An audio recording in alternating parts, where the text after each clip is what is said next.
If Hank Williams had lived to see 56, he would have been a living monument to American music. But instead of gray hair and quiet wisdom, what we got was a legend frozen in pain, forever young, forever broken. This is not just the story of a country singer. This is the story of a man who carried too much sadness for one lifetime, and paid for it with his life. Hank Williams didn't fade away. He burned out, slowly, painfully, and in front of the whole world. By the time his name became immortal, his body was already giving up. Born in 1923 in Mount Olive, Alabama, Hank came into the world during hard times, and hardship followed him like a shadow. His childhood wasn't shaped by comfort or stability. His father, a World War I veteran, suffered from severe health issues and was often absent. His mother worked tirelessly just to keep the family afloat. Love existed in Hank's home, but so did stress, uncertainty, and fear. As a child, Hank was diagnosed with spina bifida, a painful spinal condition that never truly left him.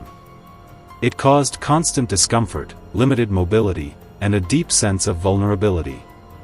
Long before fame or fortune entered his life, Hank was already living with pain, physical pain that later turned emotional. Music became his refuge. He learned guitar early, absorbing the sounds of gospel hymns, blues rhythms, and old folk ballads. Those songs weren't just entertainment, they were survival tools. Through music, Hank could say what he couldn't explain. Through lyrics, he could bleed. Weren't just hits, they were confessions. Each lyric sounded like it came from a man sitting alone at 3 a.m., staring at the wall, wondering what went wrong. And in many ways, that's exactly how they were written.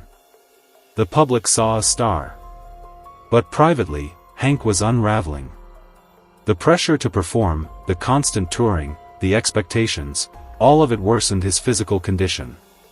His back pain grew unbearable. Doctors prescribed painkillers, common at the time and dangerously unchecked. Alcohol followed soon after, first as relief, then as dependence. By his mid-20s, Hank Williams was famous, wealthy, and already losing control. His marriage to Audrey Williams was intense, passionate, and deeply unstable. They loved hard and fought harder. Audrey believed in Hank's talent, but their relationship was filled with jealousy, arguments, and emotional chaos. Fame magnified every crack in their marriage until it finally shattered. As Hank's drinking worsened, so did his reputation. He missed shows. He showed up intoxicated. Sometimes, he didn't show up at all. The same man who wrote songs about heartbreak was now breaking the hearts of promoters, band members, and fans. In 1952, the unthinkable happened. Hank Williams was fired from the Grand Ole Opry. For a country artist at that time, it was like being exiled from the heart of the genre. Officially, it was blamed on unreliability. Unofficially, everyone knew it was the drinking, the pills, the unpredictability. The rejection devastated him. Instead of slowing down, Hank pushed harder. He kept writing, kept recording, kept touring, even as his health collapsed. He often performed in visible pain, leaning against the microphone, his face pale, his voice haunted. Listeners didn't know they were hearing a man on borrowed time. Behind the scenes, Hank was seeing doctors who treated symptoms but ignored the storm underneath. No one told him to stop. No one pulled him away from the road. In those days, stars were expected to perform, no matter the cost. And Hank paid dearly. By the end of 1952, his body was failing. His dependence on alcohol and prescription drugs had grown severe. Friends noticed he looked older than his years, thinner, weaker, exhausted beyond repair. Yet, the music didn't stop. Some of his most haunting recordings came during this period, songs that sounded like goodbyes even when no one realized it. He sang about loneliness, regret, and loss with terrifying accuracy. Because he was living it. As the calendar turned toward 1953, Hank Williams was only 29 years old. But emotionally, he had lived several lifetimes. Each one took something from him. What happened next would shock the nation, and seal his place in history forever. And that tragedy, the one that ended everything too soon, is only just beginning. Part 2, a legend falling apart in plain sight. By the time the world realized Hank Williams was in trouble, it was already too late. From the outside, his career still looked successful. His records sold. His songs climbed the charts. His name drew crowds wherever it appeared. But behind the curtain, Hank was barely holding on. The man who wrote, "I'm so lonesome I could cry," wasn't acting. He was documenting his life in real time. Physically, Hank was deteriorating. The spinal condition that haunted him since childhood had worsened, causing chronic pain that no amount of rest could ease. Doctors continued prescribing painkillers, unaware, or unwilling to admit, that the medicine was destroying him as fast as the pain itself. Alcohol became his second crutch. Drinking wasn't just social for Hank, it was survival. It dulled the pain, quieted his mind, and made the world feel manageable, even if only for a few hours. But each drink pushed him further away from stability. By 1952, Hank's behavior had become erratic. He was arrested multiple times for disorderly conduct.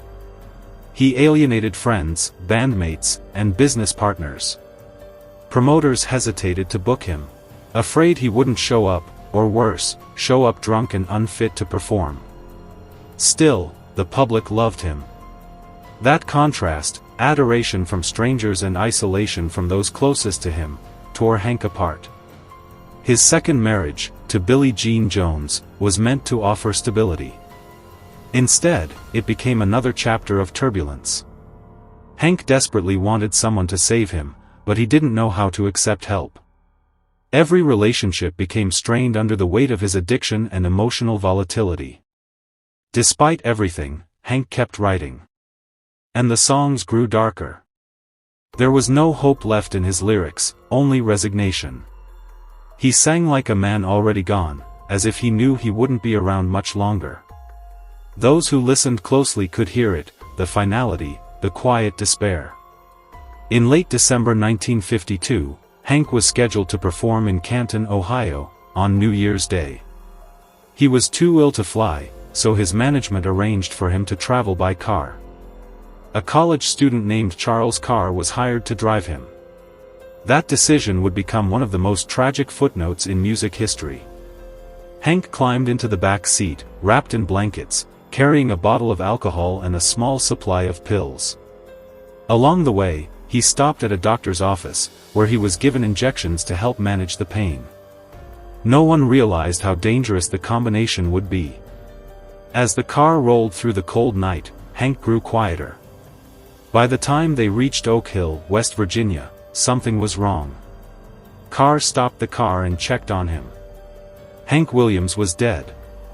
He was found slumped in the back seat, his life gone before the new year could even begin.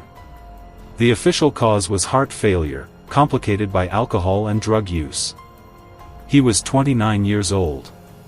The news stunned the country. Fans couldn't believe it. Radio stations stopped their programming to play his songs. Newspapers ran headlines mourning the loss of a voice that felt eternal, even though the man behind it was gone. Hank's funeral was attended.